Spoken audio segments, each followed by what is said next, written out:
Hi, I'm Delisa Renideo. Today I'm going to show you how to make a fermented vegan cheese from scratch at home, and it's not too hard. This is a recipe in my cookbook, the Barefoot Gardener in the Kitchen cookbook, and this recipe is called Smoky Pepper Cheddar on page 43. Now, in order for it to be fermented tasting, which makes it have more of a cheesy flavor like you're used to in dairy cheese, we need to make a fermented beverage called Rejuvelac. And the way we make that is by sprouting some intact whole grains and then soaking those in water. Now, when you choose your intact whole grain, it doesn't matter what kind of grain it is. It could be wheat, barley, rye, rice, quinoa. Any of those will work as long as they are intact. Now, you can't use white rice because it has had the germ removed, so it won't sprout. And you can't use instant rice or minute rice because it's already been pre-cooked. So I'm going to use intact organic wheat berries. So let's get started. So here I have my half cup of wheat.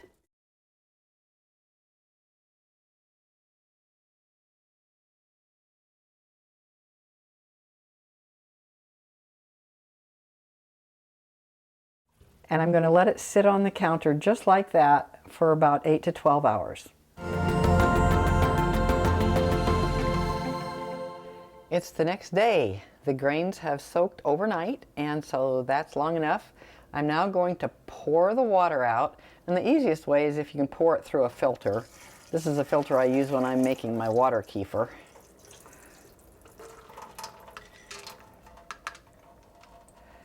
And now I'm just going to put them back in the jar, and they're going to stay there. They're damp, which is my goal here. I'm going to put them back in the jar, and they're going to begin to sprout. And I will rinse them again this evening just to make sure that they are damp. And I'll show you when they get the little sprouts on them.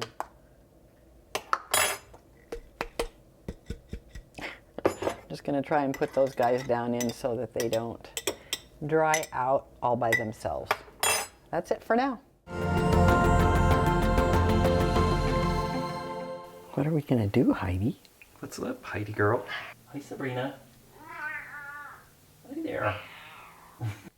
Well, it's only been 12 hours since I poured the water, the soaking water out, and look at this. They have already sprouted. Not very much, but that's enough. That's all we need.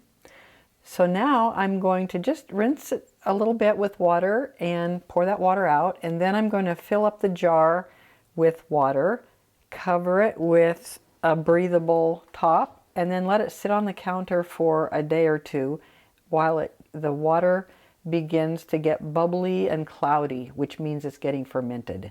That's what we want it to do.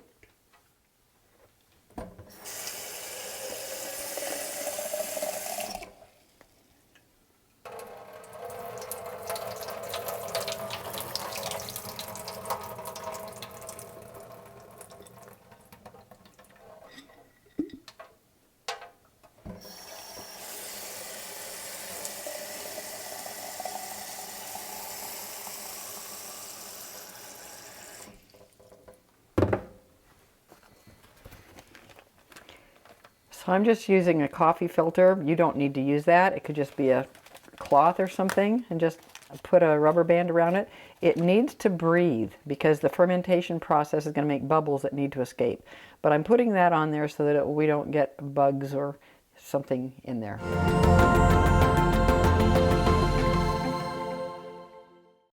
Well, it's been 2 more days, and our sprouted grains have been sitting on the counter with the water, and they have gotten cloudy. The water has gotten cloudy, which is exactly what we want it to do. That is now the fermented liquid that we call Rejuvelac, and that liquid is what we're using to make the cheese. So I'm going to strain the grains out. You can see that there's some kind of white scummy stuff on the top, which probably wouldn't hurt anything, but I'm just going to scoop it out. So this process of fermentation is the magic that makes the cheese taste more like the dairy cheese that we're used to. So I'm just going to make sure that I don't get any grains through there, and I'm going to pour my Rejuvelac through the strainer.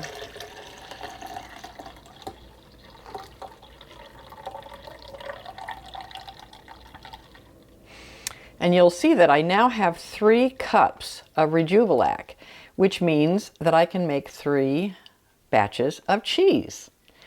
So each one takes a cup. So now I'm going to put this grain back in here, and you could say, well, what can we do with the grains now? Can we eat those? Nah, they don't taste good. But what we can do is either compost them, we're all done with them, or even better, we can fill up this jar with water again and just let it sit for a day this time because it's already in full production, and we will have 3 more cups of Rejuvelac. Now, you might not want to make that much cheese right now. I know I don't want to, but I have discovered, this isn't in my cookbook because I didn't know this when I wrote it, you can actually freeze the Rejuvelac, and then when you thaw it out, it still will be active and you can still make more cheese. So I'm going to just leave this on the counter. You can see it's already a little cloudy, but I'm going to leave it for a day, and then I'm going to take that out and freeze it. Now I like to freeze it in 1 cup quantities, but I freeze it in a 2-cup jar because you don't want that frozen liquid to break a jar in your freezer. Also, you're going to need to thaw it out kind of slowly, so just put the frozen Rejuvelac in your refrigerator, let it thaw out gradually so it doesn't crack the jar. So now we're going to use this Rejuvelac to make our cheese. Now let's use this Rejuvelac to make some Smoky Pepper Cheddar. This is on page 43 in the cookbook. So I'm starting with my 1 cup of Rejuvelac and a cup of raw cashews. It's important that they are raw and unsalted because we don't want to be adding the roasted salted kind. And we're going to put in 1/4 cup of nutritional yeast flakes, which make everything taste richer and cheesier. So now let's add some red bell pepper. This is roasted red bell pepper that comes in a jar, and the reason this doesn't have a label on it is because when I get a bigger jar, then I divide it up into smaller jars and freeze them because I don't use up a jar in time before it spoils. So the purpose of this red bell pepper in here is to turn it orange so that it'll look like it has its regular cheddar cheese. Now, the amount that you put in is totally up to you in terms of just the looks of it. So after I blend it, I'll see whether it needs any more or not. So now let's put in the rest of the ingredients. I need a teaspoon of salt, a teaspoon of onion powder, and 1/2 teaspoon of garlic powder. And I'm not going to add the miso. The recipe calls for 2 tablespoons of miso, and that will give it a saltier flavor. Miso is generally made from fermented soybeans, but sometimes they have fermented grains as well. But I'm not putting it in. And I'm going to put in some jalapenos, but I'm going to wait until this is all blended together. And I am putting in I'm going to put in 1/2 teaspoon of liquid smoke. The recipe calls for 1/4 teaspoon, but I like it a little bit more smoky. And you could probably put in as much as a teaspoon, but I wouldn't probably put in more than that. So I'm going to blend this all together thoroughly, very thoroughly, because I want to make sure all the nuts are blended in. And then I'll add the jalapenos and pulse them.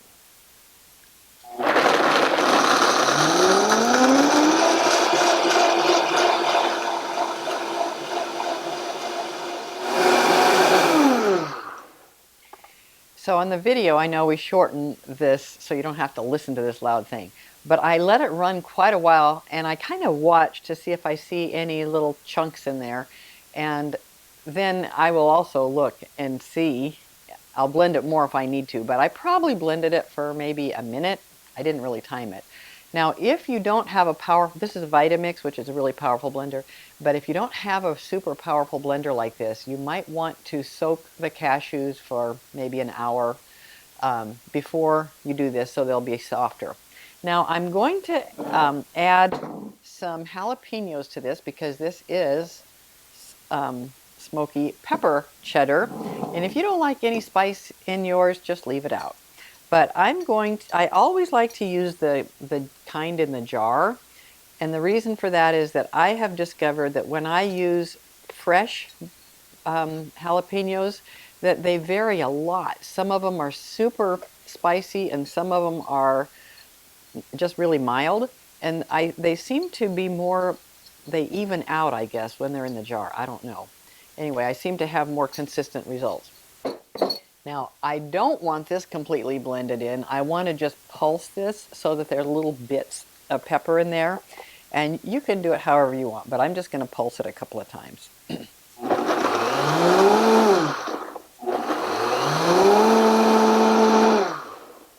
Okay, so now I'm going to pour this in a jar.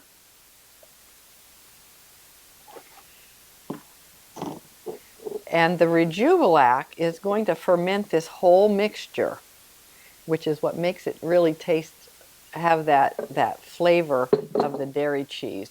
Now I want to make sure I get all the good stuff out.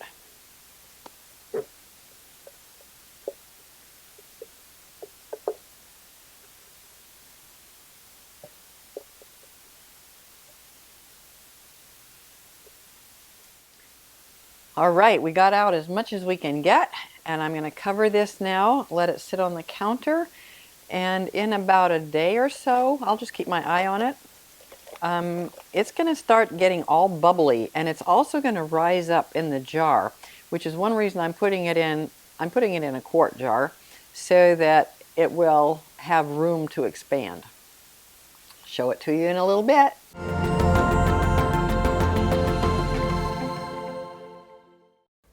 It's the next day now. We just mixed up the cheese in the Vitamix yesterday, and I actually made 3 batches of cheese yesterday.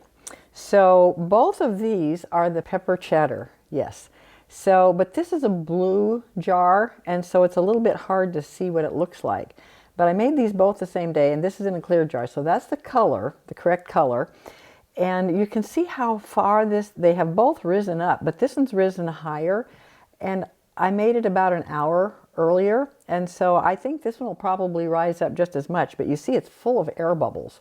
Now this one, the white one, is the pepper jack, and it has a little bit less ingredients in it because it doesn't have the red bell pepper, and it doesn't have the nutritional yeast, as much nutritional yeast, so it's always a little bit shorter in there.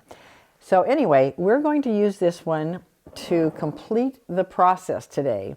And again, this is on page 43 in the cookbook, Smoky Pepper Cheddar. But if you turn to page 41, there's a template for making this fermented cheese from start to finish.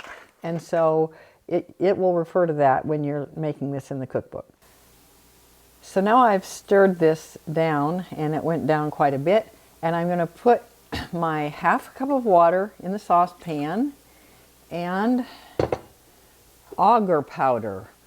Agar is, actually it's made from seaweed, and it's sort of like a vegan gelatin type of product.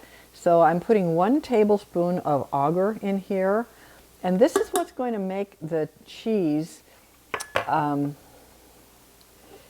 sliceable, firm cheese.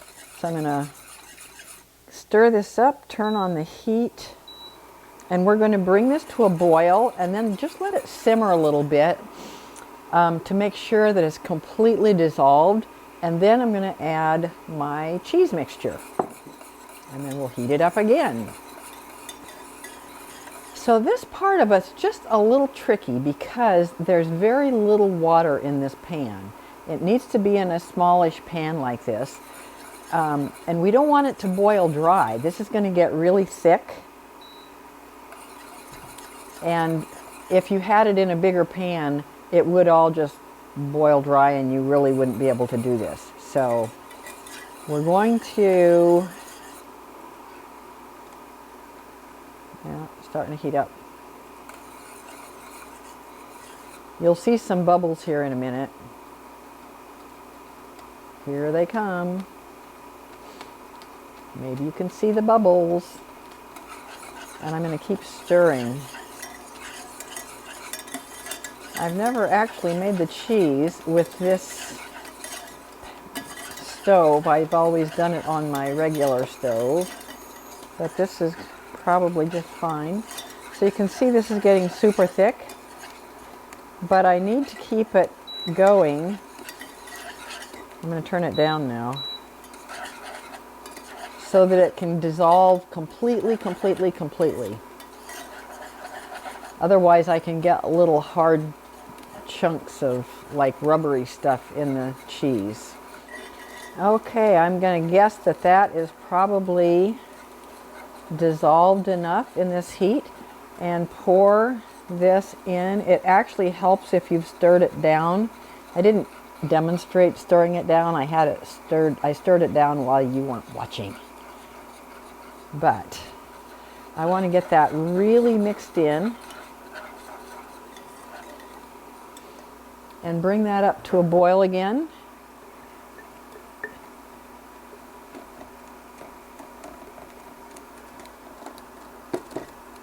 It's making funny noises. Maybe I had some water under the pan. Okay.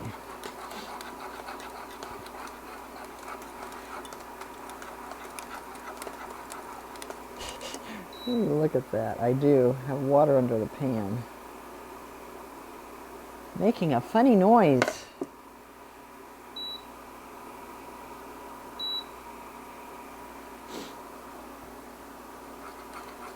So while this is heating up, I'm going to get the next thing measured out. So the next part is we're going to add another thickener, and this just happens to be tapioca starch. And it looks like this. Bob's Red Mill tapioca starch. Sometimes it's called tapioca flour. And I like to put it in a jar because it's easier for me to dip it out. So I'm going to put 2 tablespoons of water and 2 tablespoons of tapioca starch in here and stir it up in between stirring this.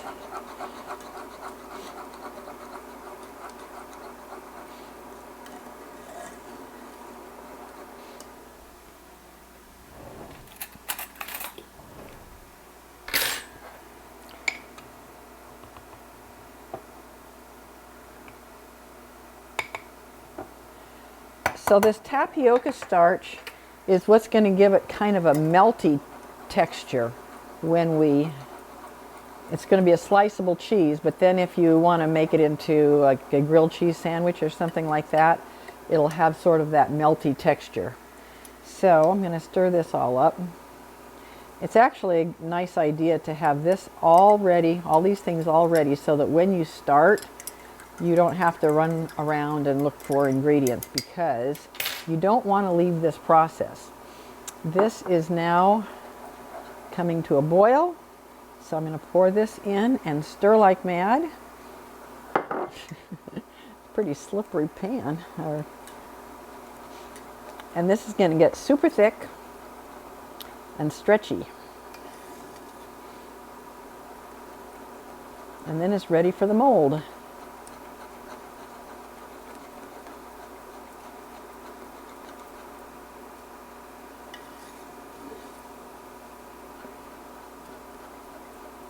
I hope you can see how thick this is getting. It's all gloppy and stretchy.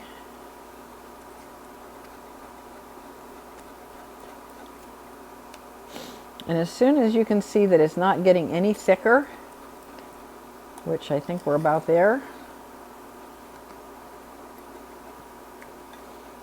It's nice and stretchy. I'm going to turn it off. Get this out of my way.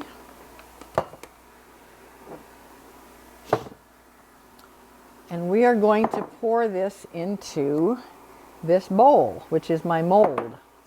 So in it goes.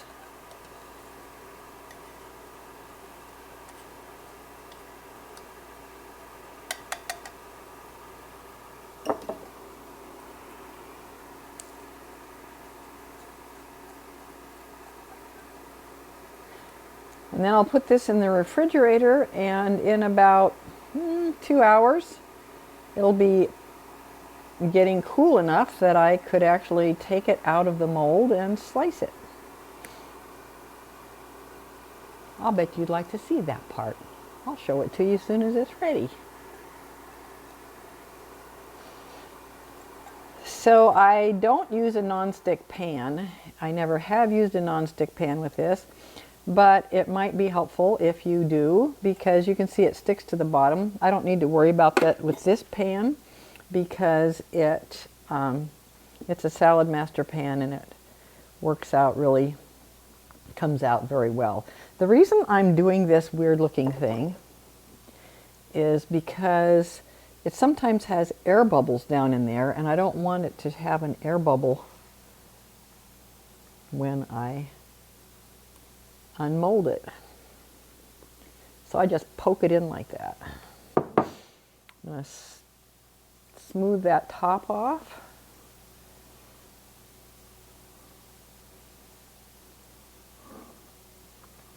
This is actually going to be the bottom when we unmold it.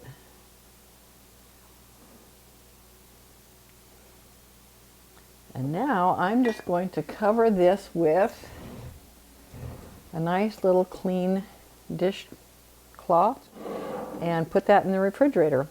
And this is my treat for making this.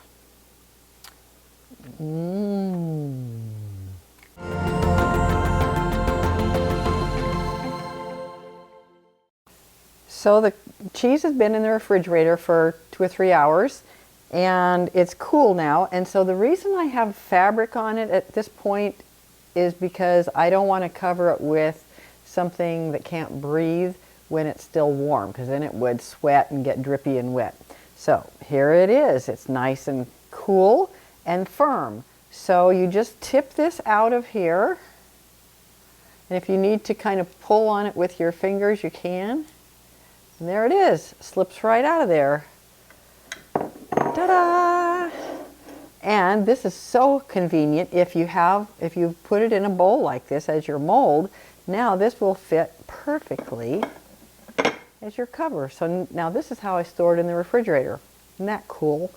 But right now I'm going to show you. I'm going to actually put it over here on the cutting board and slice it for you. Unfortunately, I can't do that on this plate because it has a ridge on the plate, so it doesn't let me pull the cheese slicer down. So you can cut it with a knife, but it works better if you have a cheese slicer. So let's just see how it does. Whoa, look at that.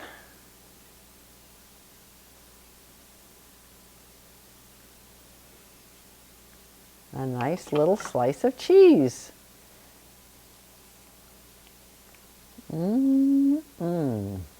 It is a soft cheese. It's not like a hard, dry, aged cheddar, but it slices well enough so that you can put it in a sandwich if you'd like, or just eat it. I love it. That's all there is to it. You can do it too.